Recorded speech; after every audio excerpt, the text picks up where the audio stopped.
Olá pessoal, eu sou Leonardo Vieira e esse é mais um vídeo para o nosso canal no YouTube. No vídeo de hoje nós falaremos um pouquinho sobre como funciona a prova do Enem, né, o Exame Nacional do Ensino Médio, beleza? Antes eu peço que você dê um like lá no vídeo, se inscreva no nosso canal, beleza? Então, chega de conversa, vamos ao que interessa, vamos lá?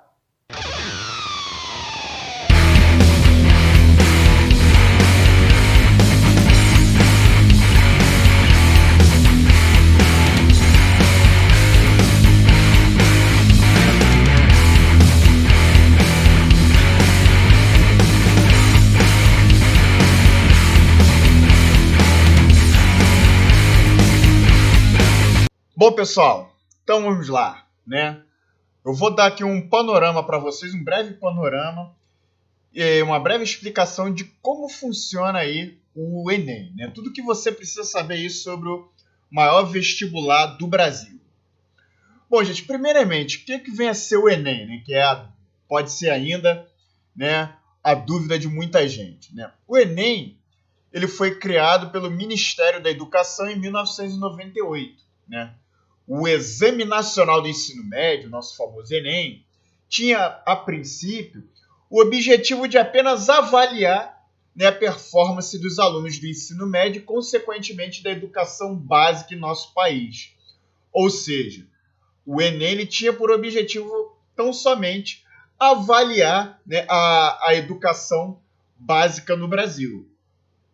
No entanto, a partir de 2009, a prova se tornou um critério de seleção para o ingresso dos estudantes ao ensino superior, né? Então, dividida em duas partes que são aplicadas em dias diferentes, a prova do Enem ela é composta por uma série de questões de múltipla escolha que contempla as seguintes áreas do conhecimento, né? Linguagens, códigos e suas tecnologias, ciências humanas e suas tecnologias, ciências da natureza e suas tecnologias e matemática. E, além disso, o exame inclui ainda a elaboração de uma redação dissertativa argumentativa com grande peso na nota final. Beleza? Bom, qual é a importância do Enem, né? Como nós dissemos, o Enem deixou de ser apenas uma avaliação diagnóstica com o objetivo de mensurar, de medir a qualidade da educação básica no Brasil, para se tornar o maior vestibular do Brasil. A nota obtida nessa prova tem sido utilizada como critério de seleção por uma imensa quantidade de instituições de ensino superior de todo o país, seja elas públicas ou privadas, né? Nas instituições públicas, né, elas utilizam a nota do Enem através do processo de sistema único, o sistema único, né, o sistema unificado que é o SISU, né? E as instituições privadas também utilizam a nota do Enem, através dos programas como o FIES e do ProUni. Então, uma grande quantidade de instituições de ensino superior, seja elas públicas ou privadas, cada vez maior utiliza a nota obtida no Enem. Então, por isso a importância do Enem aí, considerado o maior vestibular do Brasil.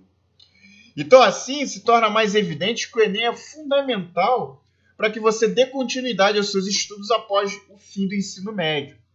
A nota não é apenas uma comprovação de que você assimilou o conteúdo das aulas, mas sim uma etapa essencial para a realização dos seus objetivos.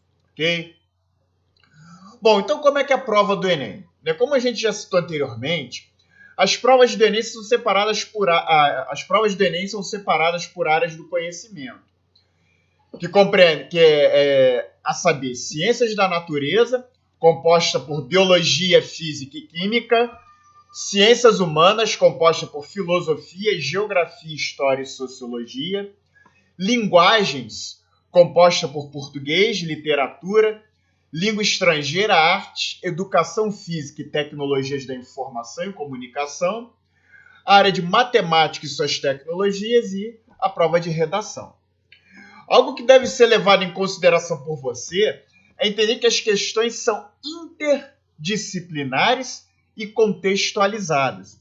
Ou seja, em uma mesma questão pode ser exigido conhecimento em duas áreas, como, por exemplo, biologia e química. Então, uma característica do Enem é que as questões são interdisciplinares e contextualizadas, estão sempre ligadas a um contexto, né, atual. E, em sua grande maioria, sua imensa maioria, as questões são interdisciplinares, né? As disciplinas dialogam umas com as outras. Não apenas as disciplinas dentro de uma área específica, né, como, por exemplo, biologia, física e química, mas também de áreas com outras áreas. É muito comum, por exemplo, questões de ciências humanas dialogar com a área de linguagens, por exemplo. E vice-versa. Na prova de linguagens do Enem, você vai encontrar questões de linguagens que dialogam, né, com a área de ciências humanas. Em muitos casos, você vai ficar em dúvida se a questão é mesmo de linguagens ou de ciências humanas. Entendeu? Então, essa é uma característica aí de destaque do Enem que você deve atentar. Ok? Bom, o que estudar para o Enem em 2020? Saber o que estudar para o Enem faz toda a diferença, pois você não ficará perdido navegando em um mar de conteúdo, né? Quais as matérias que devo estudar? Eu devo estudar todo o conteúdo do ensino médio? E isso pode ser frustrante, né? Porque se você for parar para estudar todo o conteúdo do ensino médio, né, contido na Base Nacional Comum Curricular, por exemplo, você vai ficar cansado e frustrado, porque você não vai dar conta, né? Isso pode ser cansativo e frustrante. Especialmente se você está estudando apenas para o Enem. Pois, se alegra você saber, nem todos os conteúdos do ensino médio caem na prova. Por isso, eu selecionei para vocês aqui alguns assuntos e matérias que caem com mais frequência no exame. Ao saber quais conteúdos possuem mais destaque na prova, você poderá elaborar seu plano de estudos conforme seu grau de dificuldade e tempo disponível, identificando os pontos que necessitam de mais atenção e assim trabalhá-los de forma eficiente. Beleza? Então deixa eu mostrar aqui para vocês aqui. Como o nosso curso ele é focado exclusivamente em ciências humanas, então eu vou dar destaque para vocês aqui dos conteúdos de ciências humanas mais cobrados aí no Enem. Tá? Então aqui, História do Brasil. Né? Quais são os assuntos de História do Brasil mais recorrentes no Enem? São o período colonial, né? Ciclo do açúcar, ciclo do ouro, ok? A Brasil República, né? Períodos da escravidão, era Vargas dentro da República no Brasil, ditadura militar, é um tema que cai todo ano no Enem. A única exceção foi no último Enem de 2019, que pela primeira vez desde 1998, esse assunto não foi abordado na prova de Ciências Humanas do Enem, tá? Mas não significa que ele não possa retornar nas próximas edições. Então você fique ligado, né, que ditadura militar é um assunto constante na prova de Ciências Humanas. E era populista, né, que é o período que compreende ali o período, mais ou menos ali o período pós-era Vargas, em 45, e vai até o golpe civil-militar de 64, né, abordando o governo de JK, do Jango, né, a instabilidade política, a crise institucional e política que vai levar ao golpe militar de 64, ok? Então esses são os conteúdos de história do Brasil mais recorrentes no Enem, beleza? No que concerne a história geral, os temas mais recorrentes são períodos que abordam a Idade Média e a Idade Moderna, ok? Principalmente aí Revolução Urbana e Comercial, Renascimento, Reforma Religiosa, Mercantilismo, Absolutismo, ok? São temas aí que caem com constância no Enem. Outro tema constante, história geral, da Revolução Industrial, né? Que se inicia no século XVIII, se estende pelo século XIX, né? Até a atualidade. Outro assunto recorrente, Primeira e Segunda Guerra Mundial, né? Também são assuntos recorrentes. Nazismo, Holocausto e Fascismo, também praticamente todo ano cai. Nós temos questões que abordam nazismo, Holocausto e Fascismo na prova do Enem, ok? Questões sobre liberalismo, questões sobre Guerra Fria também caem com recorrência aí no Enem, beleza? Bom, em geografia, os assuntos mais recorrentes são a agricultura brasileira, né? Principalmente em relação ao chamado agronegócio, né? Agricultura de exportação, impactos no meio ambiente, planos e blocos econômicos, né? Mercosul, Euro, NAFTA e por aí vai.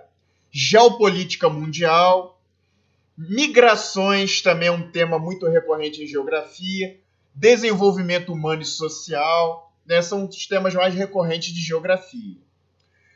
Bom, na área de filosofia e sociologia, os temas mais recorrentes são globalização e as suas consequências, o iluminismo, né, o século das luzes, o existencialismo, o marxismo, né, a teoria política, econômica e social de Karl Marx, a teoria do contratualismo, relações de trabalho, a chamada cultura de massa, também é um tema muito recorrente. Quase todo ano nós temos questões que abordam cultura de massa, movimentos sociais, a contraposição entre, ou associação entre fé e razão, principalmente expressos no pensamento de São Tomás de Aquino e Santo Agostinho, os pensadores da Grécia Antiga, né, como os pré-socráticos, Platão, Aristóteles, Sócrates, né, os sofistas, tá? São questões aí referentes à filosofia, a filosofia da Grécia Antiga que mais ocorrem no Enem. Okay? Então esses são os assuntos aí, uns mais, né, outros mais ou menos, outros nem tanto, que tem alguma recorrência aí no Enem aí ao longo desses anos aí, beleza? Então, você pode focar aí nesses assuntos aí que você tem grande chance de fazer aí uma boa prova de ciências humanas, beleza? Bom, e com isso nós fechamos aí esse breve vídeo explicativo sobre o Enem, ok? Bom, é isso aí, galera. Espero que vocês tenham entendido aí como é que funciona o Enem, ok? Mais uma vez eu peço, dê um like lá no vídeo, se inscreva no nosso canal, ajude o Prof. Enem a dar aquele up, beleza? Então, um forte abraço e até a próxima.